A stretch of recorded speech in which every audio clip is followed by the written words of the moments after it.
Hey guys, welcome to the show. I'm Chris. I'm Shane. Welcome. Wow, that's it's been a couple months since we've done this show. I just saw the intro on our little monitor over here, and I'm almost tearing up from laughing. So you're welcome. You were present when they filmed that, by the way. But when they put it together, like there was no music. So when I was at the keyboard just doing this, that was just because I was typing PowerShell. I had a little click track going. Yeah, they matched, and JJ matched like perfectly. So anyway, the internal soundtrack of Chris. Yeah, I have my theme. Oh yeah. It's either metal or that. So it's very anyway. So welcome to the show. Yeah. Today, let's just dive right in. There's kind of a lot of cool stuff to cover that we have today. Part of this is kind of a continuation of what I've been doing with these PowerShell webcasts, which are more of the basics of PowerShell, kind of per se. But more of kind of the hurdles that sometimes you encounter, or things that you find out after the fact and think, wow, I wish I would have known that, 6 months ago, a year ago. And so there's a lot of little differences that really can kind of help a user. At least it helps me kind of get into PowerShell a little bit more. So I don't know about you, but it's awesome. Let's rock and roll, brother. Yeah, so first thing is, so one of the big concepts of PowerShell is this concept of host, what the host is. And what I'm talking about is there's a command that called get host. I'm running this from the ISE here, and I'm going to show you the difference here and why that matters. When I run this command, I'm going to scroll this up a little bit. You're going to see that the name here is Windows PowerShell ISE host. If I was to run the same command from a regular PowerShell window, and here I'm just going to do that, get host, you will see that the name is console host. Now, you may have seen this before, or if you haven't, fantastic. There's a really big difference here. So, when it comes to PowerShell, there's the actual engine itself, the shell, and then there's the application host.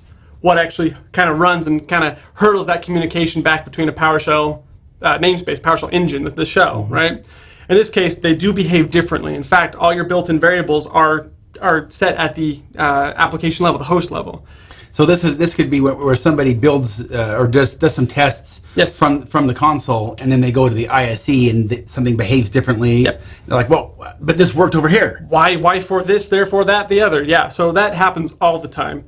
In fact, what's really common with this situation is because this host defines all the built-in variables, there's a lot of built-in variables. In fact, you can do the same information with host with just $host. That's the reason it's different on this PowerShell console host versus the one on the ISE is because it's different. It's actually defined when you run the application. This is true if you're also doing in VS Code, Visual Studio Code, for those of you who have actually used this. I'm not going to go into too much details in setting this up. Just take it for what it's worth here. If I do the same $host or get host, I will have a different name here for Visual Studio Code host. So be aware that they are different, they behave differently, and you can see some differences. Just know that, be aware. Yeah. So you might see some errors. Go ahead, Lex. What you're saying is, depending on where you're going to run it, if it's going to be coming from a scheduled task, or if you're running it again from the ISE, you're going to need to make sure you code for that. Yes. We have Alexis phone a friend over here. Thank you. Thank you. And yes, that is absolutely 100% accurate. One of the big things that changed between PowerShell 2 and PowerShell 3, this is my little push to say if you haven't upgraded and you can upgrade, please upgrade. One of the big differences is PowerShell itself, in order to communicate with COM objects. I'm not going to go into detail for those, but just know that COM is a big thing in Windows.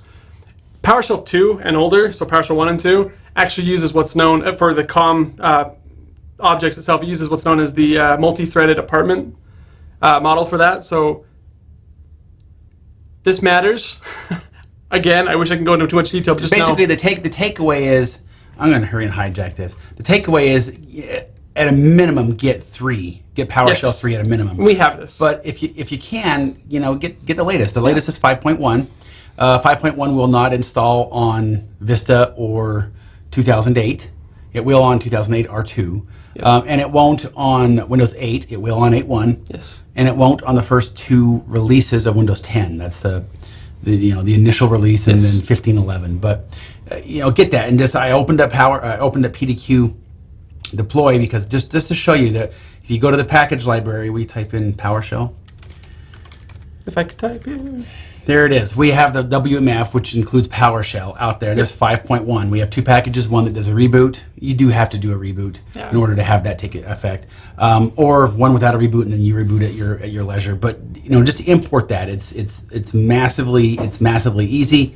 Just highlight it, import it, and deploy that out, get everybody off of 2. Yes, and so if you're not using PDQ Deploy, just go download it. It's the Windows Management Framework. Go get it. You can get it 5.1, like you said, on those different versions. Get your latest appropriate version, and if it's 3 or later, you should have a good time. If it's earlier than 3, gonna have a bad time. You're gonna have a bad time.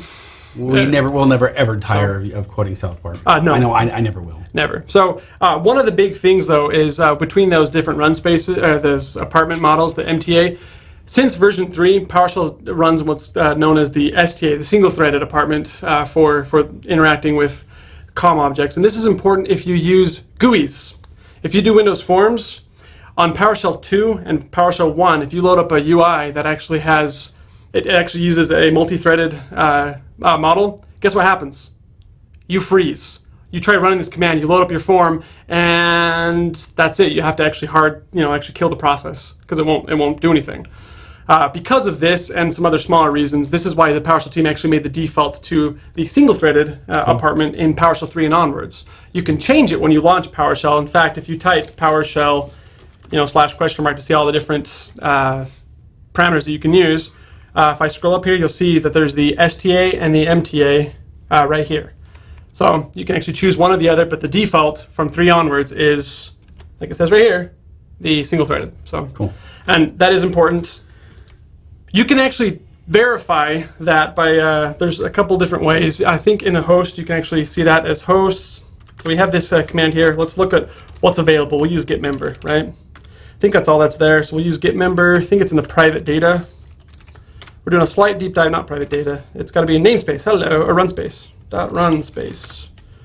And then I think it's in here. Yeah, right there, apartment state. So you can actually see what currently that host is running as, and most of them should be running in the STA mode. But if you're under a problem, you can check this to make sure that, if I'm doing UIs and stuff, this is how I can verify that or enforce it. Yeah. Well, thank you for clarifying that, because my apartment state for the longest time was just dirty. Just flat out dirty, never clean, bachelor. So there's also, there's the DA, the dirty apartment state. No, I'm just kidding. So I'm just joking. But the UIs, though, specifically, coming back to that a little bit, one of the other big differences, and I call this out for hosts, when the PowerShell console itself, like this window here, actually loads, I keep moving windows around and probably shaking you, so I apologize. It doesn't load as many assemblies as the ISE does, because the ISE loads more to show the window, because this is all running additional PowerShell. So you can actually show this in what's known as the app domain. I think it's just the system.app domain.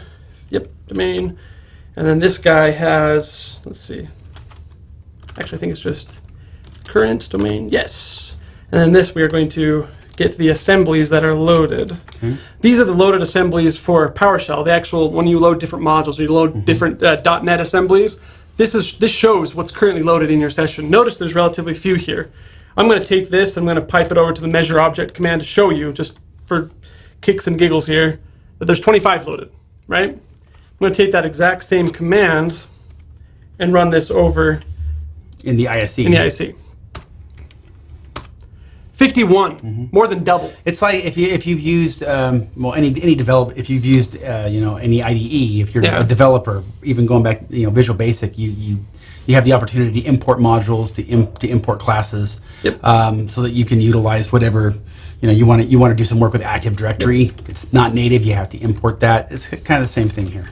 Yes, and so one of this that you'll actually run into if you do anything with UIs is forms. A lot of people like to do the message box. If I type in this correctly, we shall see. Show. Hi there. Single quote. Yay. Why didn't you do hello world? System Windows.form. It's forms. Because I don't like hello world. Forms. There we go. Hi there. It pops up and says hi there. If I run the same command in, just to show you the difference from the actual console window, just copy and paste it here. It pops up and says, hi there. Notice this is the System Windows Forms message box class here. Yes. If I run this from VS Code, it's going to tell me it can't. That's because when this host loaded, this application ran and loaded PowerShell, the assemblies, which has all this information, was not loaded by default, as opposed to the regular PowerShell console and the PowerShell ISE. Are you going to go into loading those? Absolutely. So in this case, it didn't work, but that is the System Windows Forms message box. So we're going to do add type. There's a couple of different ways to do this. Add type's the simplest, although there are some weird issues with this. So that, again, if you run into problems with this, just let me know. Reach out to me, and I'll help you with that. But we're going to load the assembly name for system.windows.forms. It's going to load that. I'm hitting the up arrow to say, let's run that command that failed previously. And it kind of, I think it hid behind the window here. There it is.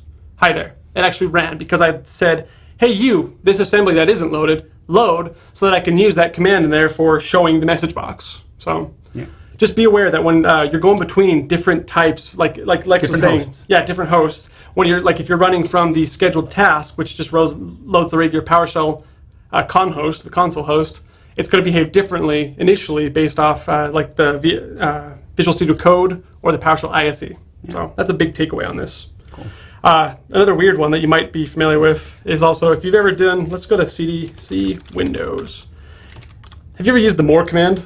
Yes. In command prompt. You might be familiar with this. It's the equivalent of a -W. Yes. And so here I can hit enter to do one line or spacebar to do multiple lines. It's fantastic. Well, I'm going to do that. If I do this from the ISE, let's do the same space, the same place, Windows. If I say dir, pipe to more, nothing happens. I want to call out, again, there are differences between the hosts. Sometimes they're minor, like this one. I doubt you're going to be putting this into an automated script, but be aware that just because it behaves one way in one host doesn't necessarily mean it's going to behave the same way in another host. Save you some headaches, definitely. Yes. Test and verify is kind of the take-home message here. So. And that was add type is what you were. Yes. But that was you said there's multiple ways of doing it. Add type you think is a little easier. It is. If you were to talk to Mr. Snowber, what would he say? He'd probably actually recommend add type just because of its simplicity, and it accounts for most cases. But if there are any sort of ambiguous names or different versions of the same assemblies on your system, add type might not be loading exactly what you are without typing the full name, which if we go back to that command, it's like the fully qualified name. Basically. Yeah. So if I just do the get assemblies and see that, you're actually seeing the full, excuse me, not this one. We want to select full name here. This is the full name. One of these, I'm just going to highlight this entirely. That's the full name for that particular assembly that we'd have to type. You can do this by full name, and you can use .NET Reflection to actually load these by full name. Just be aware that it's a little more challenging than typing just in this last case, add type, system Windows Forms. Yep. So Chris, if I'm, rookie me, right? Yes. Okay. Would it be in my best interest to make a universal script to always use add types to always add the things that I'm needing? Absolutely. You'll see that usually at the beginning of the script, just like you would for any Any of your include statements or things like that from any other code. Okay. So as a rule of thumb, if you want something to be able to run on pretty much anything, you start with your add types. You can guarantee it. There are some basic types of assemblies that are always loaded. You can go in and dive and make sure and do a comparison and say, hey, this one's there all the time, and there are a few. There were 25 loaded in the regular console by default versus the 51 in the ISE. But just know that, like Lex is saying, if you're doing stuff with UI or something that's just non-standard, always add the type to your script or to your function or whatever you're doing to make sure that it is loaded. And if you add a type in a console where that type is already existing, you're not going to run into problems. Nope. So anyway, do we have any questions before I move on? I think there's the next thing I want to talk about, but it's a good transition anyway. So yeah, that sounds good. Dear Shane and Chris, is there any way to create secure strings that allows them to be ported between machines and or users? Sincerely, Robert G. Hi, Robert. That is a fantastic question. I can answer this one. I can't.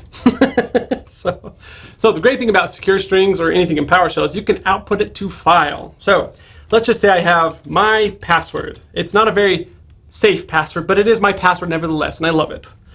I'm going to pipe this over, which is to say I'm going to send the results of this string onto the next command, which is convert to secure string. There's one special thing that you need to do with this. There's a parameter in here called as plain text. You want this. Basically, this says take this plain text to convert it into a secure string. I'm going to force that, and And if I just run this by itself, you're going to see just a type here. If I output this to a file, however, and do out file, then you'll see the hash of that effectively, right? Yeah, the secure string value itself. So we'll just put it onto the desktop here so we can see it. Desktop, my fancy password.txt. And we'll run that. It should pop up on the desktop, which you guys can't see necessarily, but I'm going to load it up here, and you're going to see, oh my goodness, my secure string. Yeah, anyway, that's actually not what I was thinking on the spot here. I was expecting to see the So was I. the effectively encrypted. Colby was nice enough to put your blog, the link to the thanks, blog. Colbster. Oh, thank you, yes. This is one of those things that I don't actually do off the top of my head all the time, so convert to secure string as plain text. This should So this and showering are things you have to look up. one of the things you're going to notice if you actually run this without the force is it actually, where am I looking for? Anyway, there's a couple things that on the spot here, don't know, but Colby did post a blog here. Let's put that in the bonus content here because interest of time, I don't want to spend too much on this one, no worries. but I have gone in depth about credentials and secure strings, which are used for credentials, and how to save them properly, because you can actually use export CLI XML, which will take your credentials, or they'll take anything of objects and deserialize it to a file, but it's commonly used with credentials because there's the text of the username and there's the secure string of the password, which then, once you output that to file, it deserializes that into the actual secure string value itself, which then you can import and do stuff with. So that answers your question on multiple machines. Yeah, and so once you have that file, you can use it. Just be aware that if you use that export CLI XML or any command dealing with credentials specifically, if you don't explicitly use a key, a separate AES key, it'll use the DP API, the Data Protection API, which uses your machine and your user to encrypt that. So only your user on your computer can decrypt that, so it's not mobile, it's not portable. Do you need to pipe convert from secure string after the force? Oh, yeah, thank you. Convert. I'm just reading your blog. Yeah, thank you. I see brain farts live, they happen. Thank you, yes. So once you actually get that secure string, I'm actually saying, oh, convert this back from a secure string to I can actually see tangible text. This is actually what you need to output to file. So that last command here, let's hit escape here. I love how you're hitting, in the last one you had talked about pipelining, and now we're using pipes quite a bit just to nail home how important piping is. There we go. Thank you. It's amazing how much you forget in your brain when you're live talking to people, watching. So hi. This is that exact same the representation of the secure string. You can take this command and say, and just do the same thing that you did just backwards and say convert to secure string from that, and then do it anywhere you want. So that's it. So but check out that blog because there's some examples if I recall. Tons. I'm big about on these. So thank you. Before we jump in, is there another question that might be relevant as well? Dear Shane and Chris, with environment variables, would best practice be to use a process level or a more permanent solution? Thanks, Doug K. Hi, Doug K. Hey, Doug. Well, my answer is it depends. Really, I don't know if you have any thoughts on this before I go into it. For me, it always comes down to scope. It really does. So if this is something... And scope is something that is completely... It just... I know it might be the most unsatisfying answer ever to hear, well, it depends, but it truly does. Yeah. Very few times in any of the scripts that I've done have I changed variables at the global level. Yes. You know what I mean? Sometimes it's just even within a block. It all depends on the scope. Yes, and you can even define your own global variables by saying, hey, this is my my variable, whatever I want to call it, equals some value. This will actually be accessible from all your instances now, all your stuff. You can set a script scope, you can set the global scope, you can set, by default, it's just whatever the scope is that's going to be set to. So if you have a function, it's going to be at the function level. If you have a remote connection to another machine and you define those remote variables, they're going to be limited to that scope. Scope's important. The general rule for scopes is this goes back programming years and years, generations, and that is when you're dealing with scope, you place in the case of variables, you place those variables at the highest level that you need and not higher. Yeah. You're just wasting space, wasting memory, you're wasting... you might be actually overriding stuff that you don't want to. Correct. There's so many toes that you can step on, or things that can go wrong that just like Shane said, just do where appropriate. And typically, even with my scripts, I almost rarely use global variables. I'd say 1 in 1,000. It's just not common for me. That doesn't say there's not use cases for it, but it's just like we said, kind of almost like cop-out feel answer, which is it depends. So it really does. So just I would focus, Doug, on where do you need to reference that variable. Yeah. And that is where it needs to be. That's where it needs to be declared. That's where you need to access it, and not outside of that. Oh, right. And that actually just kind of pushed me off into a little tangent here, which is if you do need to store a value of a variable and save between sessions, but you don't want to do a global variable of sorts, or save it as an environment variable, save it to a file, save it to the registry, put it somewhere that you can then reference it from something else. I like that. So it's kind of nicer in that way. Thank you. That was a great question. So. All right, moving on. Yeah, so one of the coolest things about PowerShell, at least one, I like to live a lot in the PowerShell console itself, so I'm going to minimize these guys. So this guy, the con host, the regular PowerShell window here, I'm just going to go back to the root drive here and clear this screen.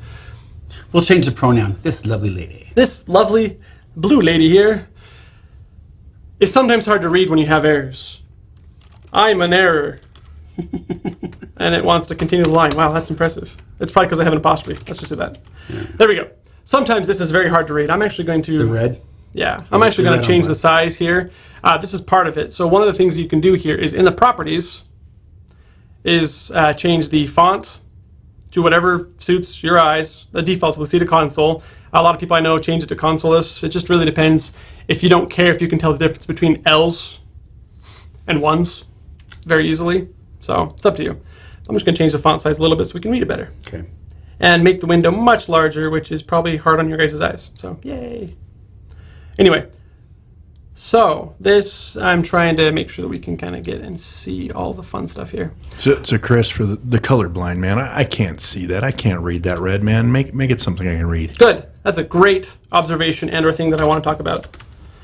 So Lex is colorblind. That's my takeaway. I have yet some more things to make fun of him for. it's true. So coming back to that host variable, which had all this cool data here, one of those properties here called private data, which is, you can see right here, that private data has the information stored for all the different, the error, the warning, the debug, verbose, and progress stream colors. Yay! So if you wanted to change the error colors, I'm more excited about this than probably you realize when I'm on this camera. I don't think anybody out there realizes how fun it is to work next to you, Lex. You guys are so happy all the time. So in this case, let's say you want to change, well, it was red text on black background. Let's just change that black background first and see if we can fix that up a little bit. So I'm going to do the error. Yeah, make it green, Chris. Make the background green. Make it really hard for me to read. Oh, Christmas. Yeah, that'll be great. Error background color. This is set to black.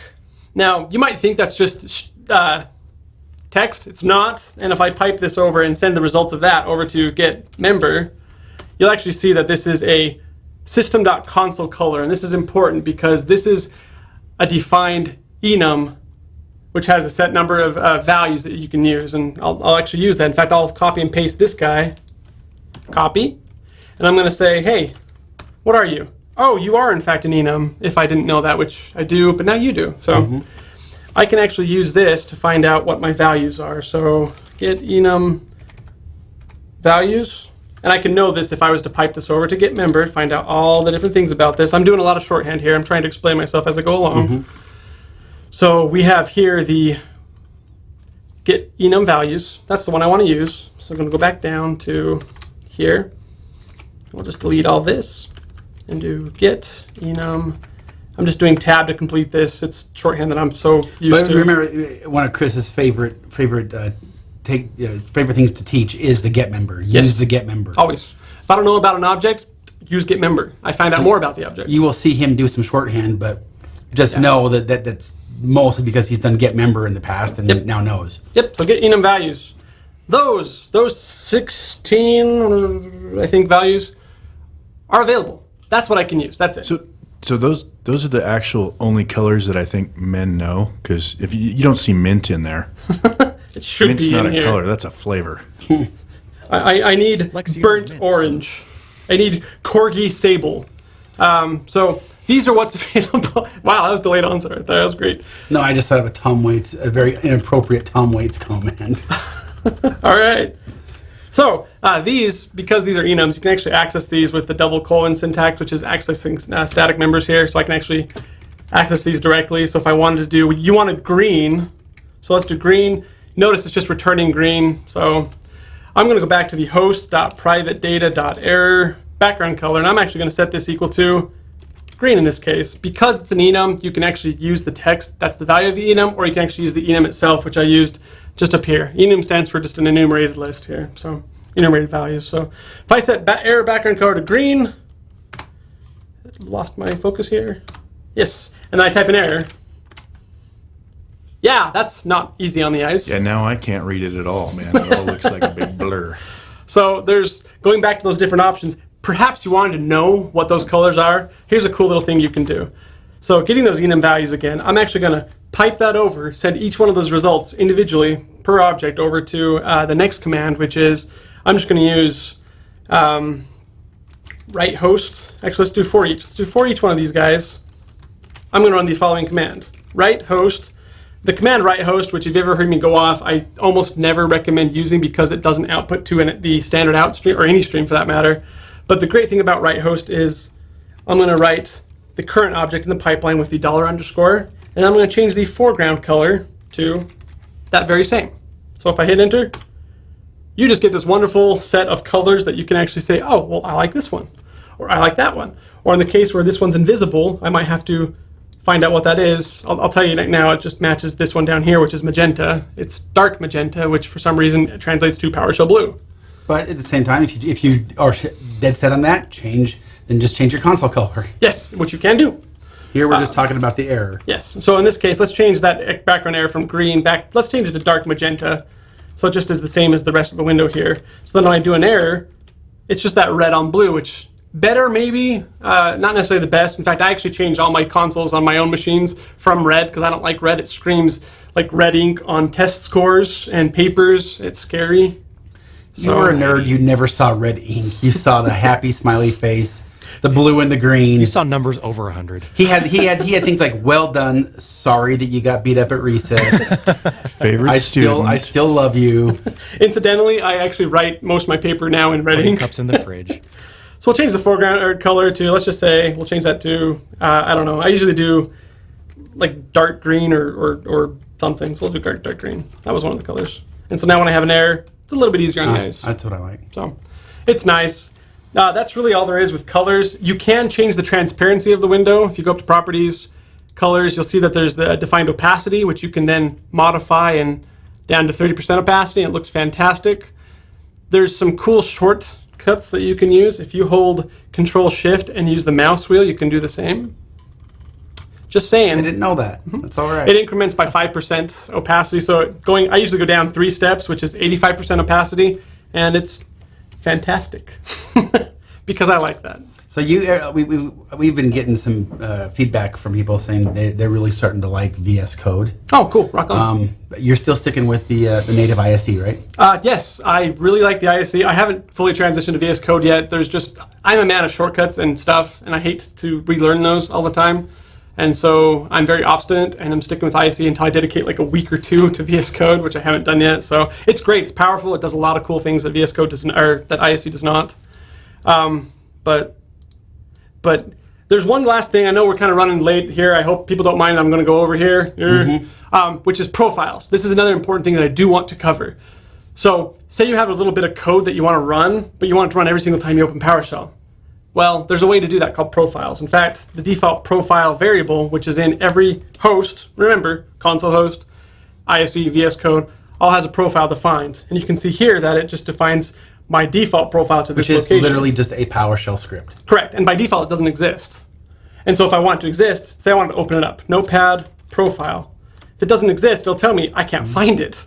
But this is fine because that means it's not loading anything custom. Correct. But if you create that. Yes. So if I did new item, let's do profile, we'll do item type as file, and we'll just make sure it's there, and any subdirectories will be created. Go. There it is. It's created. I can go back to run Notepad profile and do all the things. I can change my directory to the root, or just do cd/ and do stuff like write, output. Corgis are awesome. And I'm going to save that. And obviously, the fact of the matter is, if you're finding that you run the same commands almost every time you get in to PowerShell, this is where you should do that. I mean, we're sysadmins. We're all about automation. Automate. Wow, we are doing some weird resizing here, so I apologize. But corgis are awesome. Scroll over. Yeah, it's stuff. I had to resize it. So corgis are awesome. Profiles can load it, and again, in final, one of the things the reason I brought up hosts initially is because per host, there are 2 to 4 profiles. So I'll show you. Because you have the current user profile. Yes, and then you have all users profile, and then for current host and all hosts. And I'll show you this. In profile, which just looks like this, if you actually pipe this over to get member, which I use all the time, you'll see that there's actually some additional properties. So if I, instead of get member, do select star to select all of the properties. Show it so you can, okay, never mind. I was going to say show it just to filter out anything that had users. Oh, sure. Well, in any case, here we go. It shows all the properties which include the length of the entire string of the default profile, as well as these 4 profiles, which might look a lot. I thought there was 1 profile. No, turns out by default there's 6, because each host has 2 per host, and then there's also the all-encompassing all hosts and all users and all host and current user. And so there's differing levels of what applies, but it applies down. So current user, current host will override current user, all host, which in turn overrides all user, current host, which in turn overrides all user, all host. So it's just it's user based. So. And if you want, like maybe you want to have a necessary warning statement on the confidentiality or something like that, and you want that to apply whenever a user opens up a PowerShell console. This is how you would do that. Yes. And you'd make sure to hit all users. Absolutely. So explore it, take a look at it, reach out to me if you have any questions, and I'm happy to answer them, or even do a blog post on it, which, hey, by the way, on colors, on profiles, and the Git host, I have 3 upcoming blogs that I'm actually writing presently. Okay. So, and just remember that these profiles, they actually run they're scripts, and so execution policy matters. If you have execution policy set to restricted, when you load up PowerShell, it'll say, I can't run That's a good point. Profiles still adhere to the execution policy. Yes. So anyway, that was a lot of information in very little time, so you're welcome. Or we're sorry. Yeah, well, thanks for watching. I'm Chris. Thanks, you guys. I'm Shane. We'll talk to you later. Bye. Thanks for joining our webcast today. Congratulations, Robert G., winner of our PowerShell t-shirt and PDQ Rocket. Get us your information at webcast@pdq.com. And don't forget, coming up on Thursday, it is PDQ&A. Thanks again for joining us, and we'll see you back here on Thursday.